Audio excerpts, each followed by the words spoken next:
निकाल देती। अब अनार को 4 घंटे तक छिलने पड़ेंगे, उसके दाने निकालने पड़ेंगे। अब ना चाहते हुए भी निशा गंदा सा मुंह बनाकर अपनी ननद के लिए अनार का जूस निकालने लगती है। अब इसी तरह से कुछ दिन बीत जाते हैं और एक दिन रात के 12 बजे काव्या अपनी भाभी निशा को उठाती है। भाभी, इतनी जल्दी सो गई क्या? उठो, मुझे आपसे बहुत जरूरी बात करनी है। अब इसको क्या हो गया? रात के 12 बजे भी इसको चैन नहीं मिलता क्या? एक तो इसके भैया हफ्ते में 2 दिन घर आते और दूसरी ये एक दिन भी मुझे चैन की सांस नहीं लेने देती। अब तो इसने रात में भी मेरा जीना हराम करना शुरू कर दिया। निशा ये सोचकर दरवाजा खोलती है कि सच में काव्या को कोई जरूरी काम है, पर जैसे ही दरवाजा खुलता है तो वो देखती है काव्या के एक हाथ में तेल की कटोरी थी और दूसरे हाथ में मैगी का पैकेट। ये सब क्या है? क्या भाभी, कैसे अनजान बनकर बोल रही हो? दिखाई नहीं दे रहा क्या? ये तेल है और ये मैगी। जल्दी से आप मेरे लिए मैगी बना दो, मैं गर्मा गर्म मैगी खाऊंगी। तब तक आप मेरे सर में ना तेल लगा देना, कल मुझे बाल धोने हैं इसलिए। क्या? रात के 12 बजे? अरे काव्या, टाइम तो देखो एक बार। क्यों मुझे हर समय परेशान करती रहती हो?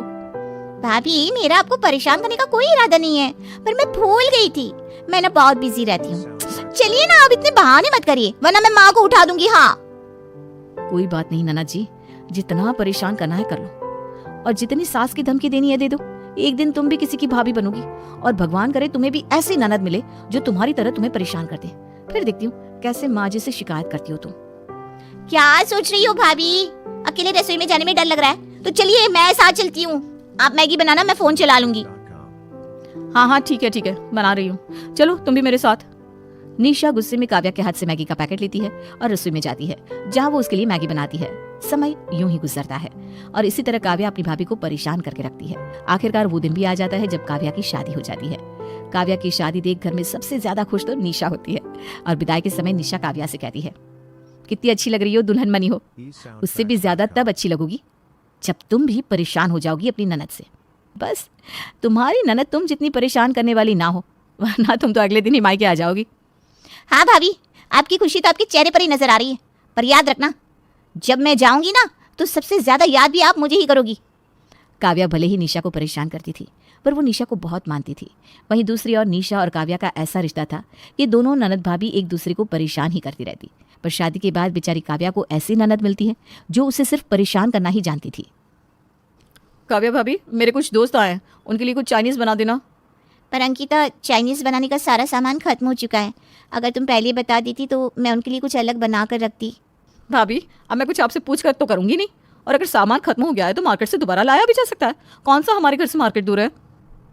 हाँ भाभी, जल्दी से कुछ बना दो, हमें बहुत भूख लगी है और वैसे भी आज तो हम यहीं रुकने वाले हैं, इसलिए टाइम की चिंता मत कीजिएगा। इतना बोलकर अंकिता और उसके सारे दोस्त अंकिता के कमरे में चले जाते हैं। बेचारी काव्या मार्केट से सामान लाकर उनकी फेवरेट डिश बनाती है।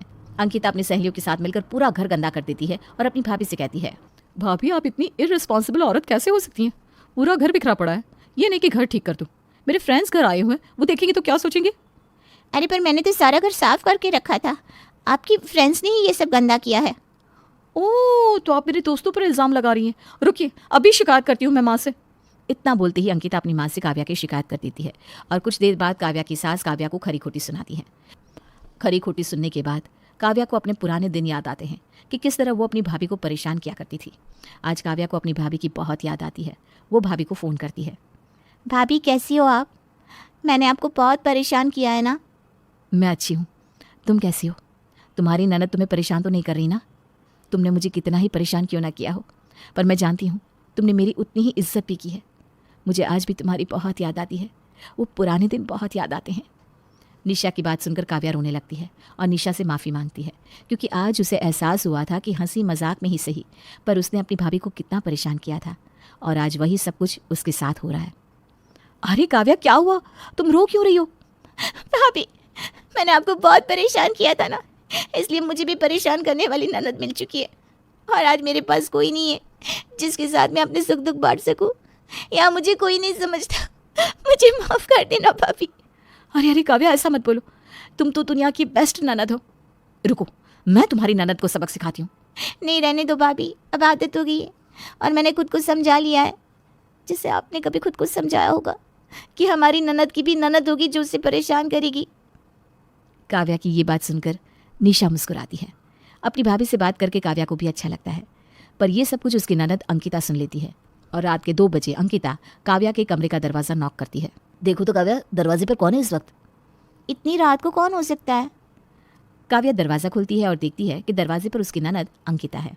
उसे देखकर वो हैरान हो जाती है। क्या हुआ अंकिता, तुम इतनी रात को, तुम्हारी तबीयत तो ठीक है ना? हाँ भाभी, मैं बिल्कुल ठीक हूँ, बस मुझे भूख लग रही है, मेरे लिए पास्ता बना दो। इतनी रात को? और खाना रखा है, तुम कहो तो मैं गरम कर दूं? क्यों भाभी, मेरे लिए पास्ता बनाने में आपको परेशानी हो रही है? और अगर डर लग रहा है ना अकेले पास्ता बनाने में, तो चलो मैं भी चलती हूँ। अंकिता की ये बात सुनकर काव्या को अपने दिन याद आते हैं, किस तरह वो भी अपनी भाभी को परेशान करने के लिए आधी रात को उठाया करती थी। बिना कुछ बोले काव्या रसोई में पास्ता बनाने जाती है, जहां अंकिता काव्या को कुछ नहीं करने देती और खुद पास्ता बनाते हुए अपनी भाभी से कहती है, ज़्यादा खुश होने की ज़रूरत नहीं है, क्योंकि आपको पास्ता बनाना नहीं आता, इसलिए मैं आपको सिखा रही हूँ। अभी देख लो कि मुझे कैसे पास्ता पसंद है, अगली बार से मेरे लिए वैसे ही बनाना। ठीक है। भाभी सॉरी, मैंने आज आपको बहुत परेशान किया ना, पर आज जब मैंने आपको आपकी भाभी से बात करते देखा तो मुझे अपनी गलती का अफसोस हुआ। बस अपनी गलती सुधारने के लिए मैं ये सब कर रही हूँ। माफ़ी मत मांगो अंकिता, तुम्हारा ये प्यार देखकर मुझे बहुत अच्छा लग रहा है। अब ज़्यादा खुश होने की ज़रूरत नहीं है, क्योंकि मैं तो आपको ऐसे ही परेशान करूँगी। इतना बोलकर अंकिता अपनी भाभी को पहली बार अपने हाथों से कुछ बनाकर खिलाती है। अपनी ननद का प्यार देखकर काव्या को बहुत अच्छा लगता है कि उसकी ननद को उसकी फीलिंग